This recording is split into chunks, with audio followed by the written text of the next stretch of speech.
All right, let's get right into it. Today, we're going to talk about the life of one of India's most incredible rulers, a woman who wasn't born into royalty, but who earned a title far greater than any queen.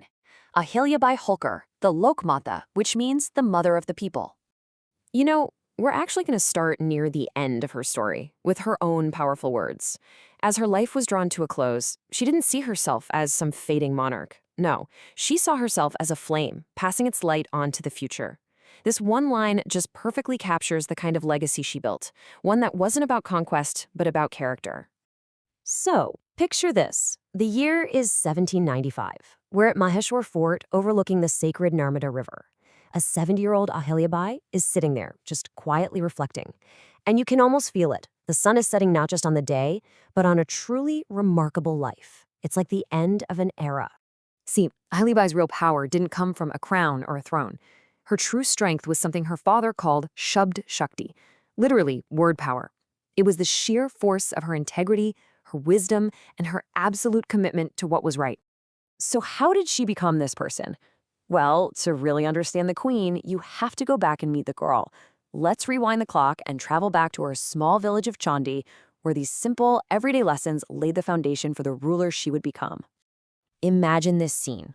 Two farmers are just screaming at each other, arguing over who owns a newborn calf. Now, instead of quoting rules, young Ahilya does something brilliant. She just brings both of the mother cows into the clearing and lets the calf go. And what does the calf do? Of course, it runs straight to its real mother. Just like that, she showed everyone that justice isn't always found in dusty law books. Sometimes it's just about seeing the simple, undeniable truth of things. And then there was this other time. She sees a hungry Brahmin who's being shunned by everyone else. She doesn't even hesitate. She takes her own food and gives it to him. When people asked her why, her answer was just so profound for a kid. She said that hunger doesn't care about your caste. It just shows you this deep well of compassion was already a core part of who she was. And this right here, this lesson from her father, really became the bedrock of her entire philosophy. He taught her that words have unbelievable power. They can build people up, or they can tear them down. And she carried that with her, choosing to rule with words of justice, not just with weapons. Ahilya's life in that little village was shaping her, for sure. But it was all about to be completely turned upside down. You see, destiny wasn't about to knock politely on her door. Oh no, it was about to charge in on hundreds of war horses. Just try to imagine it. The quiet peace of the village is just shattered by the thunder of hooves. A giant cloud of dust on the horizon gets closer and closer, revealing the army of one of the most powerful men in the Maratha Empire, the great General Malhar Rao Holkar.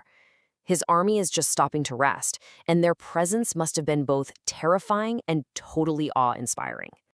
So, in the middle of all this chaos, a soldier's horse breaks loose, and it gallops straight towards 8-year-old Ahilya. She's just praying in front of a little clay idol she made. But instead of screaming and running away, she stands her ground and shields the idol with her own small body. So the real question is, what does a hardened warrior, a veteran general like Malhar Rao, see in that tiny act of defiance? It's incredible.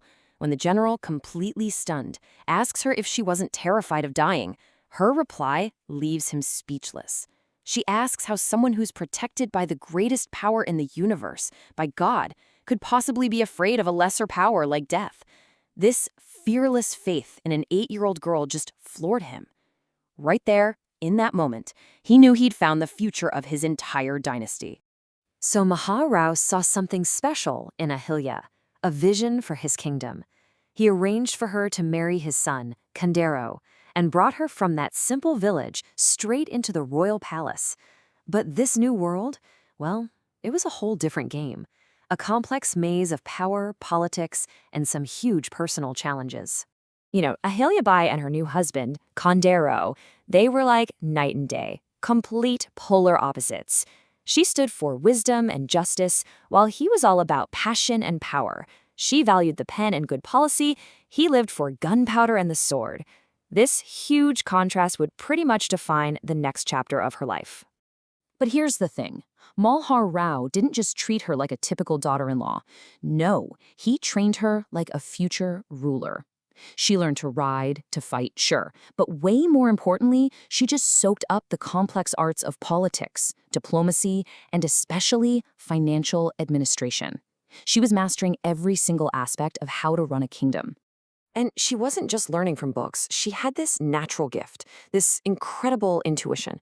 She would sit quietly in the court, and then later, she'd point out to Malharao which of his courtiers were speaking with, as she put it, sweet words but venomous eyes. Her political instincts were just astonishing, and it earned her the complete and total trust of her powerful father-in-law. And that brings us back to where we started, with the elderly Aholiabai by the Narmada River, looking back on her life.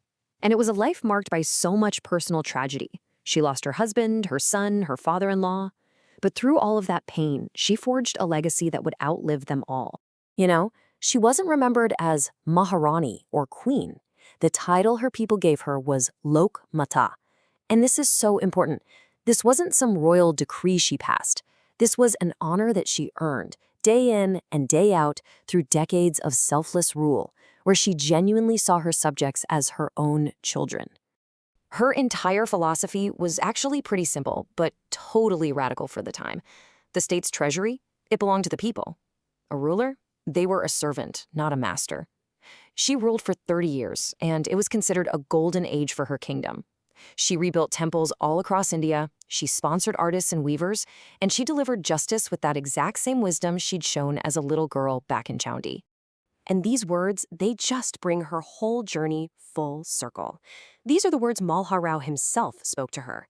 He was saying that while his son was his bloodline, she was the spirit, the very soul of his vision for the kingdom. Can you imagine? It was the ultimate vote of confidence from the man who first spotted her in a dusty village temple. So we'll end with a question for you to think about. Aholiabai Holkar's story really challenges our whole idea of what power is. She didn't expand her empire by conquering new lands, but she expanded its prosperity, its culture, and its soul. It really makes you wonder, doesn't it? What's the truer, more lasting form of leadership? The sword or the word?